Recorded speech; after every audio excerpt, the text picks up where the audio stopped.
कैसे हैं आप सब। उम्मीद करती हूँ कि सब बहुत ही ज़्यादा अच्छे होंगे, और अगर नहीं है तो कोई बात नहीं।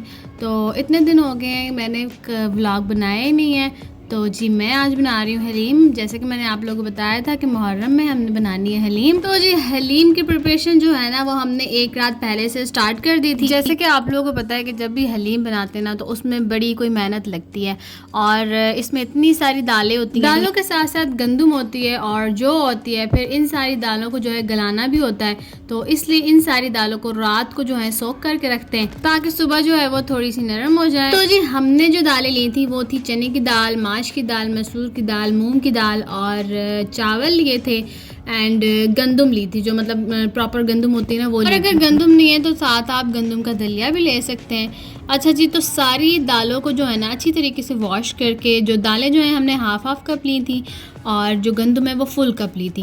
तो गंदम थोड़ी सी ज़्यादा लेनी है। इन सारी चीज़ों को धो करना और उसमें हल्दी डालकर रात को गीला करके रख देंगे। और गोश्त जो है ना वो मैंने सुबह बॉईल किया था, आप चाहें तो रात में भी कर सकते हैं। और सच जब मैं इसको बना रही थी ना तो मुझे सच में ऐसा लग रहा था कि यार ये कोई इतना मुश्किल काम है, लेकिन बनाते बनाते पता ही नहीं चला कि ये कब बन गई। और आप हलीम बनाएं और साथ इसके लवाजमात ना हो तो फिर हलीम नहीं रहती। और आजकल जो है मौसम का बिल्कुल पता ही नहीं लग रहा है, कभी इतनी ज़्यादा गर्मी हो जाती है और कभी ठंड हो जाती है, और कभी इतनी रातें ठंडी हो जाती हैं और कभी इतनी रातें गर्म हो जाती हैं। सुबह सुबह 8 बजे के वक्त मौसम को इतना खूबसूरत हो गया था, इतनी ठंडी हवा आ रही थी। मतलब जब रात को हम सोए तो इतनी ज़्यादा मतलब ठंड नहीं थी, नॉर्मल गर्म मौसम था। और जब सुबह सुबह उठे तो पंखे इतनी ठंडी हवा दे रहे थे, और उसके बाद इतनी मिट्टी वाली हवाएं चलना शुरू हो गई और मौसम जो है ठंडा ठंडा हो गया। और ये मौसम तकरीबन पूरा दिन और पूरी रात जो है ठंडा ही रहा था। उसके बाद फिर गर्मी स्टार्ट हो गई। और दालें जो हमने रात को सोख की थी ना उनको जो है पानी चेंज करके उनका, और उनको अच्छे से धोकर जो है हमने उबलने रख दिया था।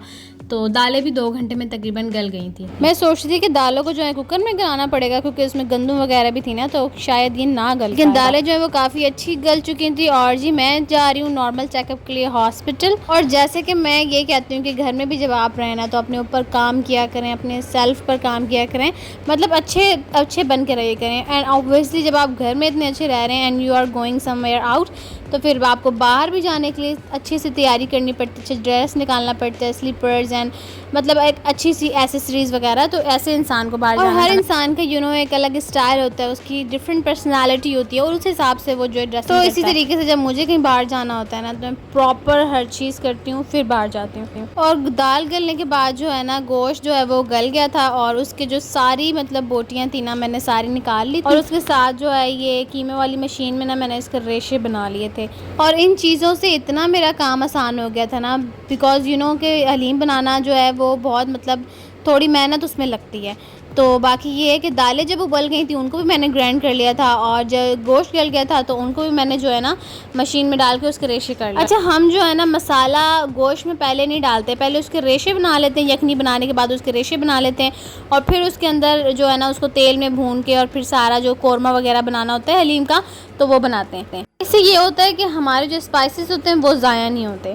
अच्छा, तो इसमें जो स्पाइसेस वगैरह हमने डाले थे घर के भी डाले थे, और वो जो हलीम का शान मसाला होता है वो भी डाला था। इसके साथ साथ वन मोर इम्पॉर्टेंट थिंग कि आप जब गोश्त को गलाएं तो उसकी जो यखनी है ना हलीम में सिर्फ वही यूज़ करें, तो उससे ये है कि उसका जो टेस्ट है ना वो बहुत ही ज़्यादा अच्छा आएगा। और गोश्त के अंदर मसाला डालने के बाद उसको अच्छी तरीके से भूनने के बाद जो दालें हमने ग्राइंड की थी वो उसके अंदर डाल दें और उसको घोटते रहें, साथ साथ हल्की आंच पे पकाते रहें।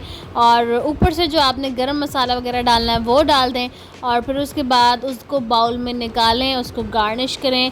अच्छा जी, तो गार्निश करने के लिए जो इसकी स्पेसिफिक कुछ चीज़ें होती हैं जैसे कि चाट मसाला होता है वो, और आपने ना हलीम बनाने से पहले बहुत सारे ऑनियन जो है वो ब्राउन कर लेने, और साथ लेमन जो है वो इम्पॉर्टेंट है, लेमन ज़रूर होने चाहिए हलीम के साथ, और अदरक, साथ बारीक बारीक कटी हुई हरी मिर्चें, और साथ जो है वो आप थोड़ा सा धनिया और थोड़ा सा पुदीना वो भी कट करके रख लें। तो इन सारी चीज़ों के साथ जब आपने हलीम सर्व करनी है ना तो आपको 100% जो है सब यही बोलेंगे कि माशाल्लाह हलीम बहुत अच्छी बनी है। तो जी ये बहुत ही ज़्यादा इजी रेसिपी थी हलीम की, और आप लोग भी अपने घर में जो है ये हलीम बनाएं जो कि बहुत ही ज़्यादा इजी है। और बनाकर जो है अपने घर में तारीफ़ें करवाएं अपनी। अच्छे अखलाक और ऑल फैमिली मेम्बर्स के साथ आप कैसे रहते हो, किस तरीके से बिहेव करते हो, वो तो ऑफ कोर्स ससुराल में मैटर करते ही हैं। लेकिन उसके साथ साथ अगर आप जो है मतलब कि जो लड़की है, जो ब्राइड है, उसको खाना अच्छा बनाना आता हो तो जी उसकी भी तारीफ़ बहुत होती है घर में। मतलब उसकी इम्पोर्टेंस ही अलग होती है, बिकॉज कोई भी इवेंट होता है तो ऑफ कोर्स सब उसको ही बोलते हैं खाना बनाने का। और मुझे याद आया मैंने ना इस हलीम के अंदर जो है वो डाली नहीं थी, क्योंकि मतलब जब मैं सारी चीज़ें गीली कर रही थी तो मुझे याद आया कि जो मैंने मंगवाई ही नहीं है। लेकिन ये है कि उसके बगैर भी जो है हलीम अच्छी बन गई थी। तो जी हमारी ईजी एंड मज़े की हलीम जो है वो रेडी हो गई है। तो अब ये मैं भेज रही हूँ नीचे आरिफ चाचू के घर। Thanks for watching. अल्लाह हाफिज़।